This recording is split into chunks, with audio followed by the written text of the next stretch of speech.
controls. Head down. Get out of it! Go! Oh, God. That's it! A plane crash in Georgia leaves 23 dead, including a NASA astronaut and a U.S. senator.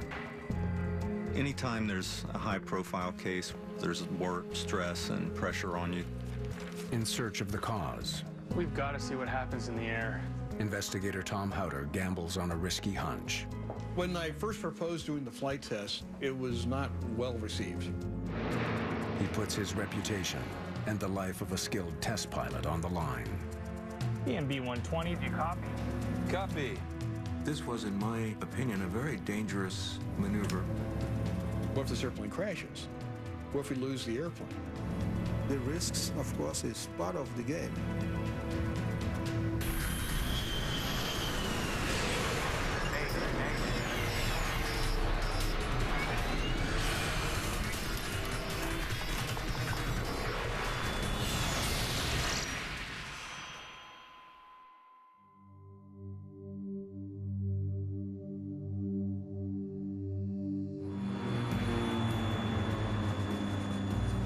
Atlantic Southeast Airlines Flight 2311 cruises at 15,000 feet.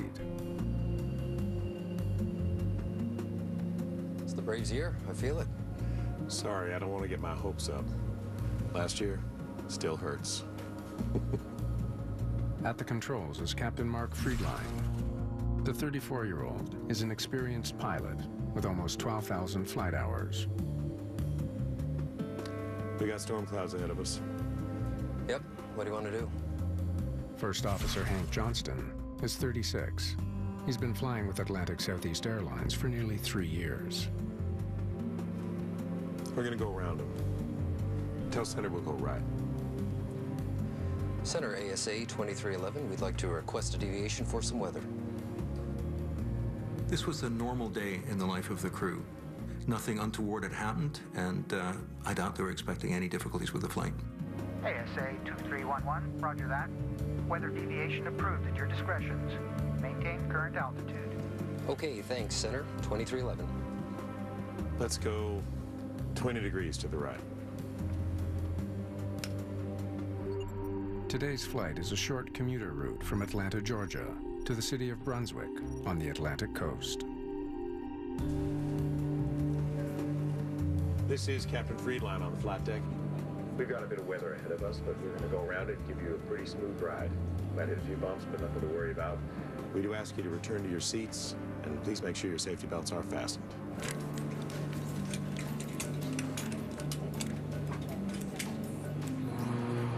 The Embraer 120 banks gently as the pilots deviate around the storm. The Embraer EMB 120 is designed for commuter-type operations. It takes approximately 30 people on short-haul flights between city centers. The commuter airplane is powered by 2 turboprop engines. Turboprops differ from jet engines because instead of using the exhaust to power the aircraft, they use a propeller, which is more fuel efficient and is more suited for these smaller aircraft. Today, there are 20 passengers aboard, including NASA astronaut Sonny Carter. Thank you so much. You're a star.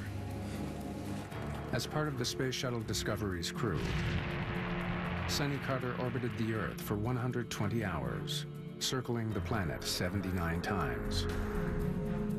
Frederick Gregory served with Carter on that mission. Sonny was not only an astronaut, he was a Renaissance man. And he was an engineer, he was a medical doctor, he was a Navy pilot. At a very young age, he had accomplished things that even one of which would have been an outstanding achievement for just any other person. Also on the flight is another high-profile figure, former Senator John Tower. Tower served 4 terms in the U.S. Senate. A leading Republican, he was an advisor to Presidents Ronald Reagan and George H.W. Bush. And we're still running 20 minutes late. Yep. Well, couldn't be helped. Before takeoff, Flight 2311 was delayed due to a mechanical problem. The crew was forced to switch planes. There was a last-minute change in the aircraft, which, while uncommon, is not extraordinary, and it would not have thrown the crew.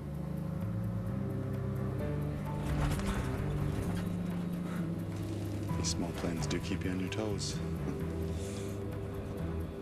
The new plane is running smoothly as it leaves the storm clouds behind and nears its destination. Glencoe Airport is a former airbase with just one runway. It's used by private planes and small commuter airlines flying to the Georgia coast. The flight attendant prepares the cabin for landing. Runways in sight. The crew is just 5 minutes from touching down. ASA 2311, cleared direct to Jeff 1. Glencoe, report the airport in sight. Expect a visual. We do have it in sight, 2311. Slow in for approach speed. The aircraft was normal. There was nothing unexpected. Gear down. Gear down. 3 green. Then, the captain notices an unusual sound. It's weird. Number 1 seems to be spinning faster. The left is pulling a bit more. Bringing power down to the left. Captain Friedline tries to compensate for the plane's unexplained pull to the left. Flight 2311 is less than 1,000 feet from the ground, and the plane is getting more and more difficult to control. What's going on? See anything? It's left. The crew were apparently caught completely by surprise by something. What's going on with this thing? I can't hold it. Get out of it, Jim! Come on! The plane is rolling to the left, and the crew doesn't know why. The crew would have instinctively applied opposite aileron, moving the stick to the right, to try and prevent the aircraft from rolling as it was. Come on, guys. Get us out of this. Come on! God, Ray, I can't. I think they would have been preoccupied with trying to stop the roll, maybe to the extent of not knowing just how much peril they were in. Do what I do. Grab your ankles, head down, okay? Captain Friedline fights desperately to save his plane. Come on! No! No! That's it. Oh, God. It's no use.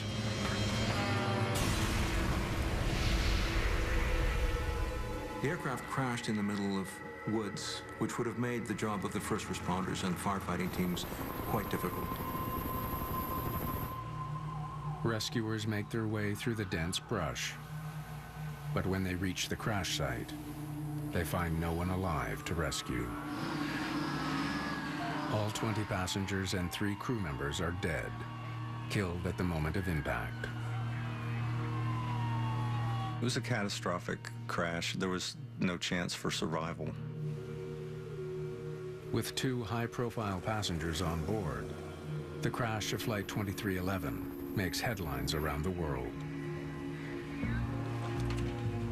In this particular accident, Senator Tower on board, who was a 4-term senator, was killed, which raised the profile of the accident a great deal, both from the investigation point of view and the public and the media.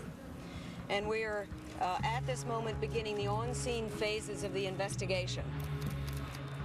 I was in Spain when the accident occurred. When I got on the plane to head back, the pilot told me that one of the astronauts had been killed and that his name was Carter. I was in shock because Sonny and I had had an amazing relationship for years. We were like brothers.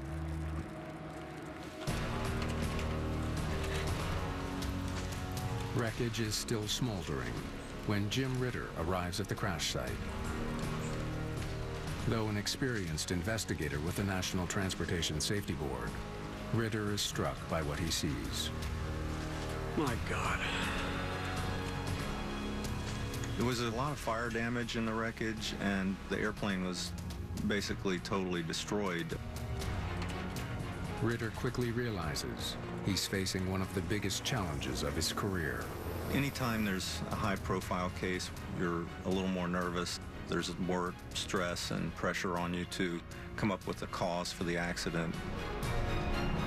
The pressure is on to figure out what happened aboard Flight 2311.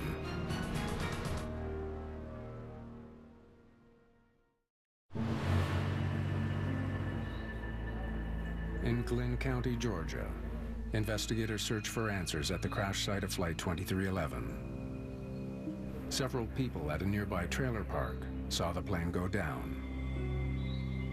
And it come right over top of the house, and it got real loud. It was coming right over these trees here, and then it got extra loud. The eyewitnesses saw an extreme left roll angle from the airplane, and so we knew that it was some kind of catastrophic failure, a very abrupt failure that would have been difficult for the flight crew to overcome. Okay, let's start here and work backwards to first impact. I want a record of everything. You need to look at the crash site to collect the physical evidence. That's the most important aspect of any aircraft investigation. The investigators look at the wreckage to try and evaluate the sequence of events leading to the crash. They look for the two wingtips, the tip of the tail, the tip of the nose. A survey of the crash site soon confirms those key pieces are among the wreckage. That tells us that there was no in-flight breakup and that the airplane stayed intact until it collided with the ground. Get a shot of this wing for me, please. For expert investigators, the size and shape of the impact zone is also a clue. If an aircraft, particularly through trees, has a long swath cut through the trees, the investigators get an idea that the aircraft hit the ground approximately flat in a shallow descent. In this case, the wreckage was very concentrated, which indicated the aircraft hit the ground at a very steep angle. We need to get some measurements on these trees. Investigators hope the broken trees will shed light on witness statements about the way the plane was flying. Seen it fly overhead, and it looked like it was making a wide right turn, but it was unusual because when it turned out, the nose started heading towards the ground, and I was right up toward the entrance of Touchstone, and I heard the explosion and seen the fire and the smoke. When the plane crashed, it sheared the tops off of many of the trees in the woods there. And so one of the things that we did was we measured the heights of the trees where the tops were sheared off, and that was able to give us a fairly good idea of the roll angle, which was a large left roll. In the plane, you would have felt light in your seat. You would have turned, obviously, to the left at almost 90 degrees. Get out of it! Come on! You know, it would have been a traumatic experience. Come on, guys. Get us out of this.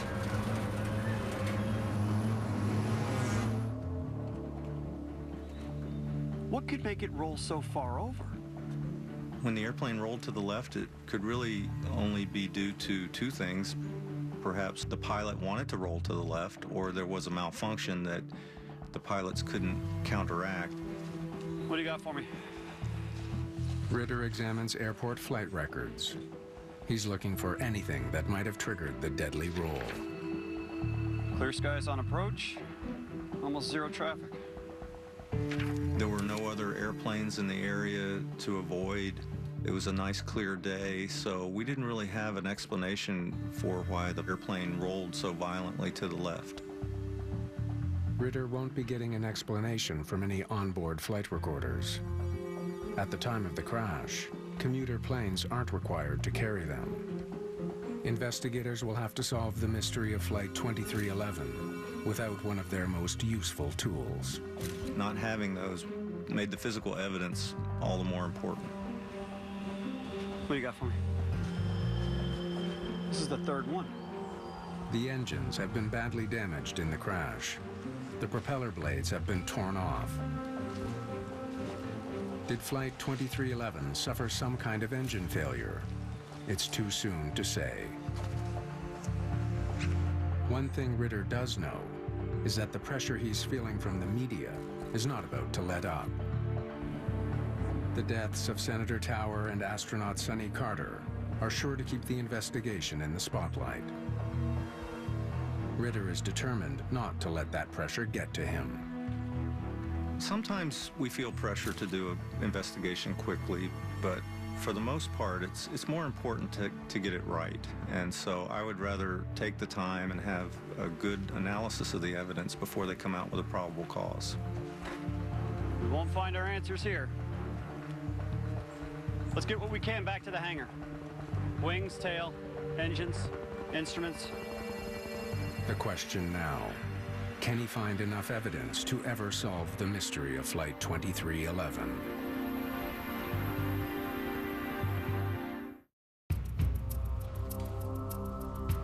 Investigators begin the painstaking task of sorting through the wreckage of Flight 2311. They're searching for any evidence that might hint at why the Embraer 120 rolled sharply to the left and crashed, killing everyone on board. All right, guys, let's start with the ailerons. They wonder if one of the plane's flight control surfaces was malfunctioning. Control surfaces are the movable flaps typically at the back of the wings, the tail, and the fin, which allow the pilot to roll the aircraft, to pitch the aircraft, and to yaw the aircraft. The three motions an aircraft can do. They need to examine every component of the flight control system. What you're looking for is continuity of the controls. Are the hinges all intact? All the actuators are in their proper position? Were the control surfaces themselves in a reasonable position at the time of impact? Ailerons look good. When we examined the control surfaces, we didn't find anything unusual at all. Everything checked out normally. So if the control systems were all working, why would a plane do this? Left bank, almost 90 degrees, then almost straight down.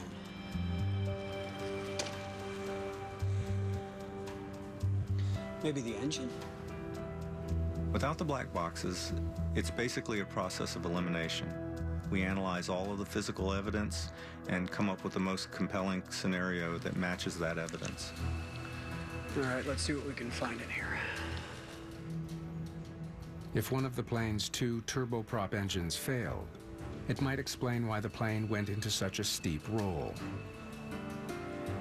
We wanted to look for any indications of an engine problem, so we retrieved both the left and the right engine and their propeller systems and took those back to the laboratory for further examination. Investigators soon find some telltale evidence. Leaves and branches inside the engines. When we find vegetation in the engines, that tells us that the engine is operating because it's sucking in air and it's pulling in the leaves and the vegetation, and that's an indication that it's making power. This one was spinning to the very end, no doubt about it. We confirmed that both engines were operating right up until the moment of impact.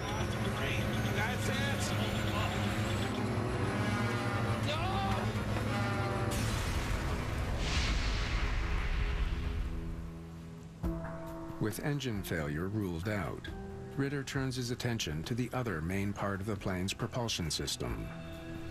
Let's take a look at these propellers. Thank you. Tom Howder is an NTSB investigator. When we started doing testing the propeller system, we didn't know where it was going to lead us, but it was something we had to eliminate, if nothing else. Deep inside the propeller unit, investigators uncover an important clue. Aha! There you are. We have a witness mark. Take a look. There's a small mark where two parts of the propeller mechanism slam together on impact. The witness mark might be enough to tell investigators how the propellers were operating. You can literally match up the scratch marks between both pieces, and you'll know what the angle of the propeller blade was from that measurement. So mark this one 22 degrees. The Embraer 120 has what's called a constant speed propeller. The blades spin at a steady rate in flight. When the pilots need more power, the blades twist, changing their angle to take a bigger bite out of the air and provide more thrust. Slowing for approach speed. And in flight, it acts like the automatic transmission in a car. It's as if it's changing gears to match the engine load, the speed, whether the plane is climbing or descending, and it does so constantly and automatically without intervention by the crew. There are witness marks inside both propellers. Now, this one looks like 3 degrees. The marks tell Ritter the exact angle of the blades when the plane slammed into the ground. We immediately noticed a difference between some of the blade angle measurements for the left engine versus the right engine. These guys had a big problem with their left propeller. The blades were almost flat. The left side propeller blades are at a dangerously low angle, one that is never used during flight. At 3 degrees, the blades are so flat they would act like a wall, blocking the flow of air the plane needs to maintain lift. At certain speeds and certain regimes of flight, if the propeller goes flat enough, you can have a situation where you can't control the airplane.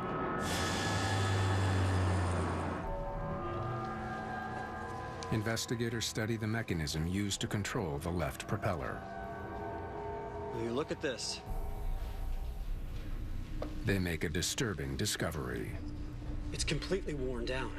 The teeth on a key piece of the gear mechanism, known as the quill, are almost entirely worn away. Investigators may finally have the lead they've been looking for. This is what it's supposed to look like. When you're investigating an accident, you're looking for any evidence that's outside the ordinary.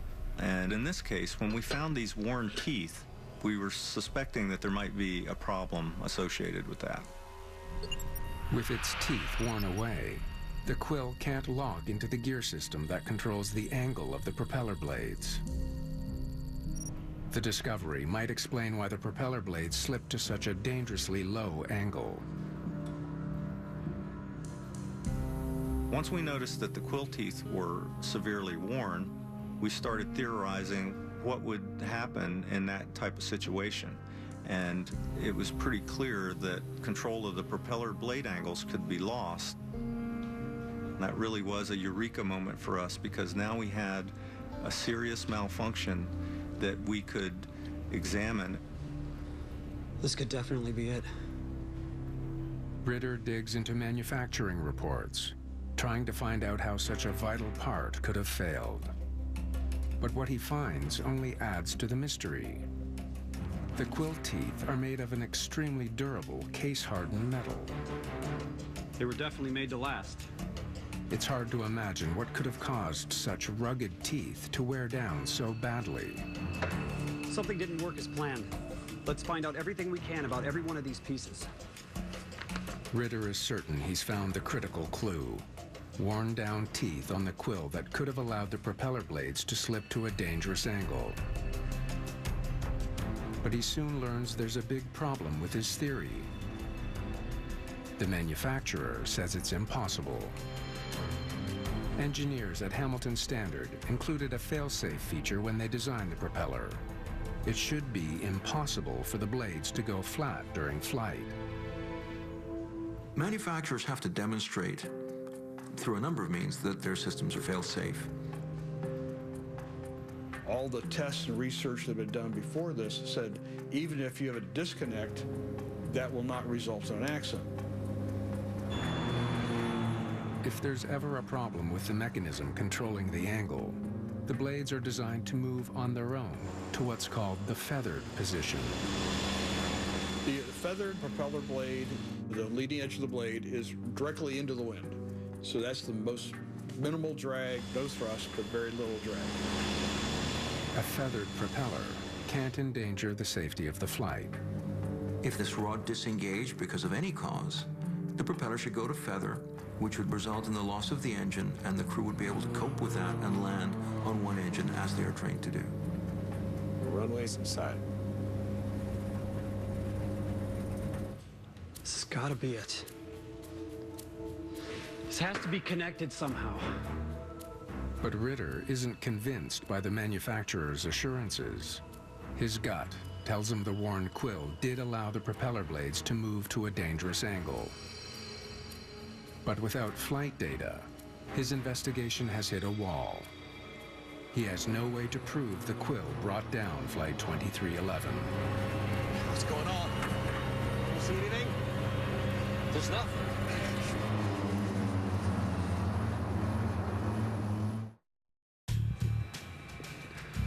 Tom, welcome to the team. No problem, Jim. Glad to help. With the investigation stalled, Tom Howder joins Jim Ritter to hunt for answers in the crash of Atlantic Southeast Flight 2311. I was a little nervous about this one in that when I first jumped into it, I didn't really know what was going on, other than it was basically at a standstill, and they were looking for me to get it moving. What do we have? I think everything we need to know is right here on this table. You have a part of the propeller control assembly, and the teeth on the gear are essentially gone. That's very unusual. Could that have been a part of the accident? We didn't know. Howder and Ritter study the design of the propeller mechanism. Tom, look at this. We don't see anything obviously wrong with the crew.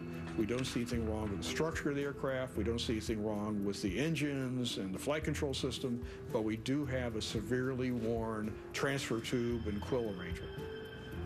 Is it possible that this could have resulted in the loss of control? They discover that shortly before the accident, Hamilton Standard started using a harder, more abrasive coating on a key part known as the transfer tube. Its grooves mesh like clockwork into the teeth of the quill. The change had an unexpected consequence. He turned it into a giant file. So the splines on the transfer tube were much harder and rougher than the quill teeth, and it was almost like sandpaper, so the tube was actually wearing down the teeth on the quill. The discovery explains the worn teeth on the quill, but it still doesn't explain the crash. The design of the propeller should ensure it snaps to a safe position, even with the worn part. The propeller manufacturer believed that they had a fail-safe condition so that even if they had this problem, the propeller blades would be slowly driven to the feather position. In spite of what all their data says, the investigators want to see for themselves. They set up a test at the manufacturer's facility. We had an engine and a propeller combination mounted in a test cell. In order to determine that something is fail-safe, the engineers use a combination of mathematical analysis, very structured analysis, testing in a laboratory, as you can imagine, and by these methods, Hamilton Standard convinced themselves that this propeller would fail in a safe direction, i.e. towards feather.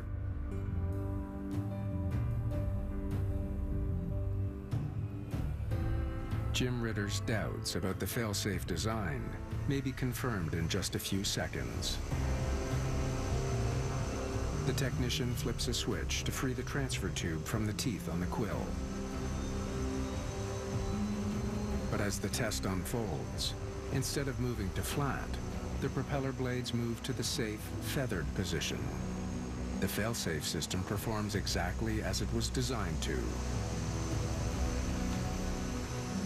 It suddenly seems that investigators are on the wrong path altogether. So when we tested the quill with the worn teeth at the manufacturer's facility, we found that the propeller blades went to feather. So at that point, we were basically stumped. And probably the most frustrating thing for an investigator is when we don't have evidence that can really lead us to a clear cause of an accident. Can you play it again? The test results leave Ritter and Howder wondering, could there be some other factor that they've overlooked? Hold on. That's it. It's bolted to the ground. The question I raised, well, in flight, the aircraft is in turbulence, it's bouncing around, there's different vibrations. With the aircraft on the ground or an engine mounted solidly to the ground, the airplane doesn't behave the same. There's different vibration modes. Is it possible that could change the outcome of the analysis? I think we need to see it in the air. Definitely. One of the problems of doing testing in a laboratory environment, which is very controlled, is that you can't always anticipate what will happen when you go out into the real world. These small planes do keep you on your toes. Imagine, for example, an orchestra that rehearses in an acoustically perfect concert hall and then performs outside with random noises without the sound control. You can see how one might miss important factors about the sound. We've got to see what happens in the air. I said, well, the only way to really know is let's do a flight test and find out. Let's do something to absolutely determine this is the case, because we are at a point in the investigation, we need to start eliminating things.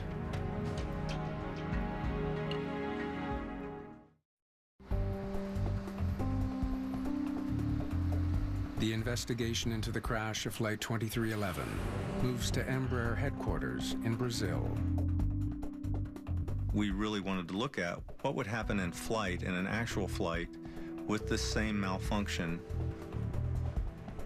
Tom Howder meets with representatives from Embraer and propeller manufacturer Hamilton Standard. The team immediately starts preparing for the test flight. Thank you for doing this. When I first proposed doing the flight test, it was not well received by almost everybody. People saw no need. Why are we spending the time, the money? Why are we doing this? Hey, do you mind if I use that table? Okay. Please. But I pushed hard. I thought, well, we need to really prove this. Embraer's chief test pilot, Gilberto Schettini, has agreed to put the investigators' theory to the test. The risks, of course, is part of the game. So you always have to reduce the risk as much as possible, but you cannot avoid it. So you just accept it. The mindset of a test pilot is one not perhaps of heroic bravery, but certainly one wants to be unflappable in the face of danger and unusual situations, because you're not very productive if you're terrified by the goings-on in the cockpit. Schettini will fly an Embraer 120 that has been modified to recreate the failure on Flight 2311. So we've modified the quill. The teeth have been worn down, just like Flight 2311. A worn quill will be placed inside the propeller unit. This was potentially very high risk, because once we disconnected the transfer tube in flight, the pilots would have no way to control the propeller. We put a pitch lock here. It won't go past 22 degrees. A mechanical lock has also been added to stop the propeller from going flatter than 22 degrees. It would be too dangerous in the flight test to have the propeller blade go all the way to flat pitch. You'd lose control of the airplane. That was almost guaranteed. If the blades moved to 22 degrees, then we know they would have gone flat. All good? The propeller blades don't need to go completely flat to prove that Howder's on the right track. It was a high-risk test. We had to take extra precautions in order not to repeat the accident. Real-time data will tell the team on the ground whether the propeller blades are going safely towards feather or moving dangerously flat. Everything says that if you have a disconnect, the normal frictional drag within the system will cause the components to rotate towards the feather position. But will that really happen in flight the same way? They're about to find out. We were comfortable that this test could be safely accomplished. But there's a difference between believing it can be safely accomplished and knowing. As the test plane climbs, Schettini takes it over an unpopulated area just in case. There was a potential for a severe controllability problem such that the pilots might have to abandon the aircraft and parachute to the ground. The propellers have been set to a normal angle for flight, around 30 degrees. EMB 120, do you copy? There was a lot on the line in terms of the fact that what if this airplane crashes? What if we lose the airplane? Certainly, I'm the investigator in charge. I'm the one, who's basically running this test. This could be all my responsibility. Copy. We are ready to disengage the prop. Basically, they would pull the lever that would disconnect the propeller control system from the propeller and see what happens. The most dangerous part of the test flight is now underway. I just thought that, well, it's happening. Let's do what we have to do and get this airplane on the ground. This was, in my opinion, a very dangerous maneuver because, after all, they didn't know what the outcome was going to be, and they already knew the aircraft wasn't controllable under certain circumstances. Propeller blade angles causing no problems? No control issues. We were thinking about the test to do and nothing else. You have to focus in the job that you have to do ahead. And once you focus, you forget about everything else. As soon as the propeller quill is disengaged, the blades begin doing what they were designed to do, moving towards the feathered position. As it starts drifting towards feather, we thought, okay, well, this test is going to be a bust. It's just going to prove what everybody said it would do. You could see it in their faces. They didn't say anything, but you could just, hear the relief. The propeller blades keep moving toward the fail-safe position. For Tom Howder, Brazil is a long way to come for failure. It seems like the test that he hoped would solve the mystery of Flight 2311 is going to leave the investigation back at square one.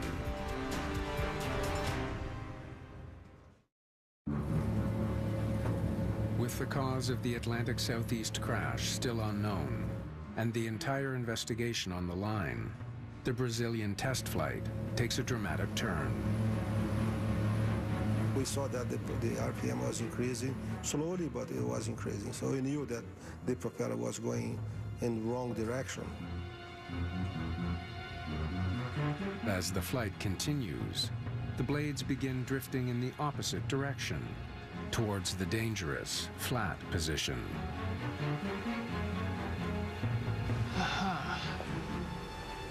Here we go. The aerodynamics, the vibration, the actual in-flight loads on the propeller are something that you just can't predict in a test. It's something that actually had to be flown. Schettini remains smooth and precise on the controls. Reducing speed. Easy does it. We started feeling a rolling moment to the left and a yaw moment to the left. The blades go as flat as this test will allow, 22 degrees. For Howder, it's a victory. The risky test flight has paid off. Their theory about the crash is back on solid ground. The Hamilton Standard and the FAA people just went white. I mean, they were just shocked. You could tell that everything they believed had just been thrown out the window. That's as flat as they're going to get. Do you have what you need? Affirmative. We have everything we need. Okay. Going back.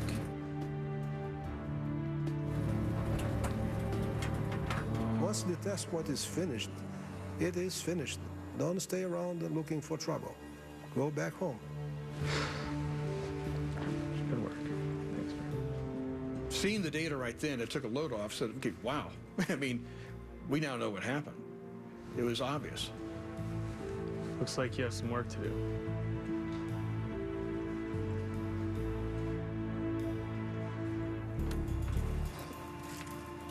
Hello.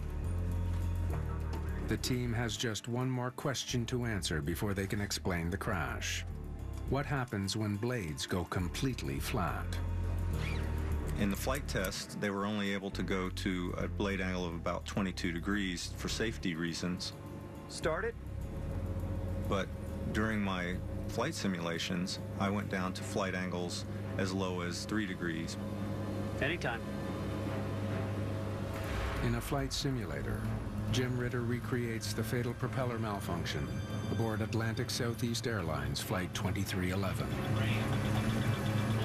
As the blade angle got to very low values, the airplane was essentially uncontrollable. The simulation allows him to experience what the test pilot couldn't. Flight test proved we could have a blade go to flat pitch. Simulator proved you lose control if it did. Thanks. That was helpful. You could say that the simulator testing was kind of like the final piece of the puzzle. Investigators finally understand the full story behind the deadly crash. When the flight crew began preparations for landing, the teeth on the quill were worn down, but still operational. Slowing for approach speed. Preparing for landing put renewed pressure on the already worn teeth in the quill. They could no longer hold. Once the teeth gave way, the propeller blades were free to drift to a different angle. As the turbulence of flight and mechanical vibrations from the engine shook the propeller, the blades moved to a dangerously flat position. The fail-safe failed.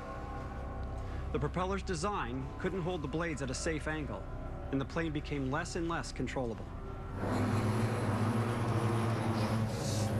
What's going on? See anything? There's nothing. What's going on with this thing? I can't hold it. Get out of it! Come on! Come on! For a while, you can kind of fight this, putting in control movements with the wheels, the rudder, but unfortunately, they were in a situation where it didn't matter if you were the best pilot on the planet. You were not going to be able to control that airplane. It's going to roll over, it's going to dive towards the ground. Ironically, human error is almost always underneath the causes of an accident, even if it wasn't the pilot or a mechanic. In this particular case, an engineering change was made, which, well-intentioned actually, did not work out. No! That's it. Oh, God. No!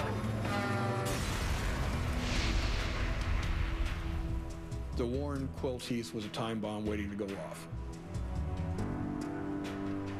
There was nothing they could have done to save that plane.